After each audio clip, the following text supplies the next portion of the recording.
Whether you're a musician or you just like music, I think that you'll enjoy this next one. Next up, we have GigBoss.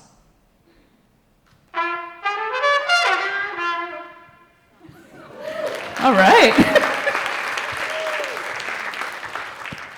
My name's Adam Meckler, and I'm a co-founder, along with my wife Jana, of GigBoss. GigBoss is an organizational tool for musicians. My wife and I are both professional musicians. We've been professional musicians for about a decade or more.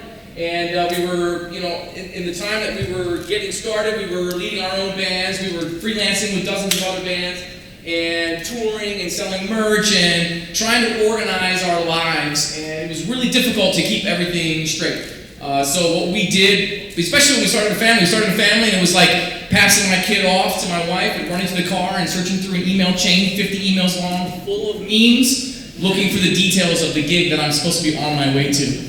Right? So this is a pretty common story with musicians. And the fact is that musicians are great at making music, great at being performers, not good at organizing, not good at finances, not good at scheduling, right? This is a fact in the music world. So we created GigBoss to make that stuff easier. GigBoss is an event creator and a group creator. You can tag your groups to your events, and when you submit the details of the event, an invite goes to the members of your group. They can accept or decline that invite. If they accept, it shows up in their scrolling feed of gigs, which is what you're looking at now.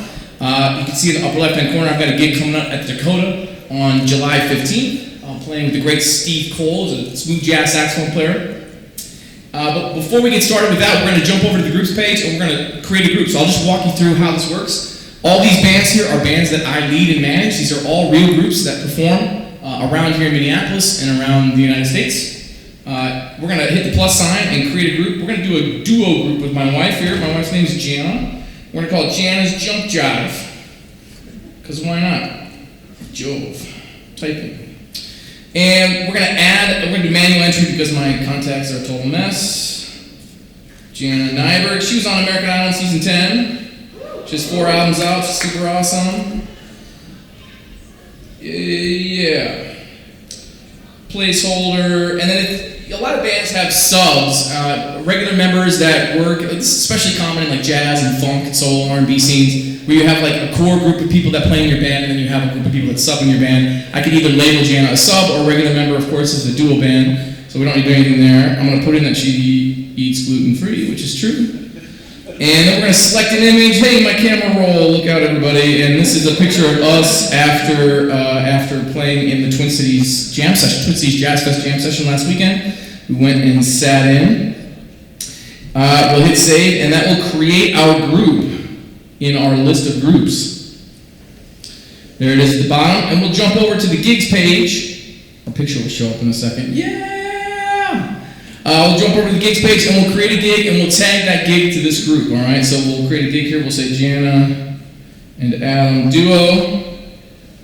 And we'll do it at the Dakota. The Dakota's a great club in Minneapolis. We play there a lot. It's automatically pulled up by the app when you type it in. It's run by a guy named Lowell Pickett, who has been the owner there for a really long time. It's one of those rare circumstances where the owner still books the venue. And I'll put some dummy information here that isn't real. And there you go. So the cool thing about this is that there's this unwritten code with bands that, like, if you have a relationship with the venue as a band, then the individual members can also sort of capitalize on that relationship and maybe book their own groups at the band, their own groups at that venue. So this gives them that information, and also, like, if they don't know where they are and they're lost, they have a number they can call.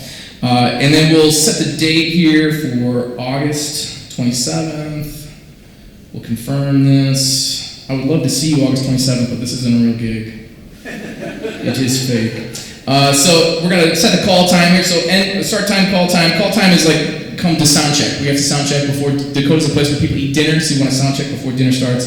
And then here's where we pick our group. And at the bottom you can see the group that we created. Above it is a group called Freelance. This is a group that I use. It only has me as a member. Anytime a band asks me to play a gig that isn't yet using GigBoss, I use my freelance category so I can still use my app to track all of my gigs. And so we'll choose Jana's Jump Jive. This is where we would check on or check off anybody that's on the gig. If we want to check Jana off and check on a sub, we could do that. I could do that. And then check on a sub. We don't have any subs in this band, so we're not going to do that. But payment, let's just speak into existence the things we want. $20. 20,000, we'll split it evenly, or I could give myself 19,000 and give my wife 1,000. And here we go, due date. So this one's really cool because there are lots of times, believe it or not, where I've forgotten to get paid after a gig. Where like the last weekend we had Twin Cities Jazz Fest. I played like 5 shows that weekend. I played 2 on Saturday, 2 on Friday, 1 on Thursday. And what I was doing, this actually happened. I was using money that I made on previous gigs to pay my band when I played a gig with the band that I lead. And then I forgot to get paid at the gig where I was playing. So because this was part of a grant series, I got a phone call from the dude who ran the grant series and was like, "Hey man, are you missing $600?" And I was like, "What? Yeah, I think, sure, yeah, let's go."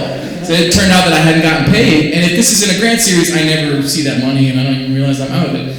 But this is a great way of kind of reminding you to get paid after the gig. So you can set a reminder, and then there'll be a bar at the top of the gig later on when we go to our past gigs, where you'll see it says $700 due. So if you haven't been paid yet, you can mark that paid or not paid. In this case, we're going to put the time for 11, which is after the gig. And then the notes section. In the notes section, we would do stuff like, what's the dress code? We would do, what's the set list, right? Bring a stand.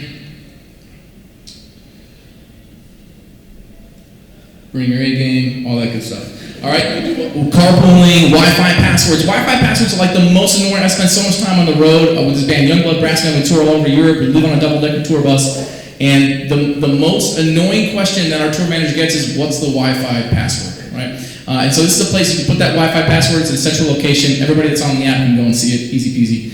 And that's it. We'll hit save, and it'll show up in our upcoming set of gigs here. And then you can click on that gig, and you can actually add it to your calendar. So if you're somebody who likes to track everything with your Google Cal, it's synced with Google Calendar. But you can also see it, of course, in your scrolling feed of gigs. All right? And now, here's our invites tab. You can get this via email as well. You get a thing that says, hey, you've got a gig offer, and I have the details, and you can accept or decline in the email. But in this case, we're going to do it in the app.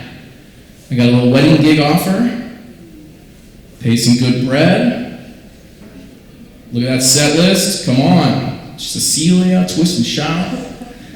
Must have all the music memorized. Wear all black. Wi-Fi code. Wabasha Street Caves for the win. Cool, awesome. So I'm going to hit accept, and then that gig will theoretically disappear and show up in my scrolling feed of gigs. Boom. And then I can take that and I can also add that to my calendar.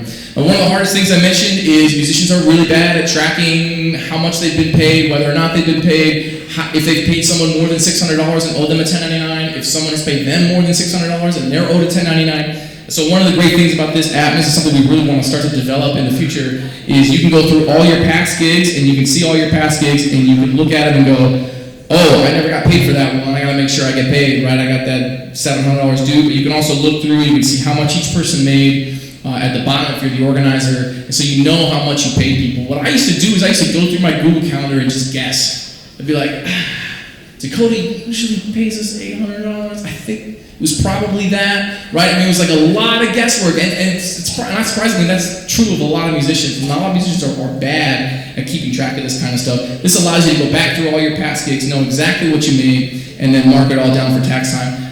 What we want to do in the future is we want to add more in-depth financial tracking. We want to add peer-to-peer payments. We want to add merch sales. So we have designs for all this stuff already, and we're just kind of slowly building. We're working with a team called Craft Coterie here in Minneapolis, which is a coding team, and we started a podcast March 1st on music business and music industry, and I'm talking about things that I've learned from being a touring artist for more than a decade, and also interviewing some really amazing people. I'm interviewing Grace Kelly, who's the wonderful saxophonist who plays with Stephen Colbert. That episode comes out on Monday. Ari Hirshman, who wrote How to Make It in the New Music Business, was just interviewed on Wednesday, and his episode will come out in a couple weeks. So we're really trying to be a part of the music industry landscape and become the #1 DIY management app. And that's it.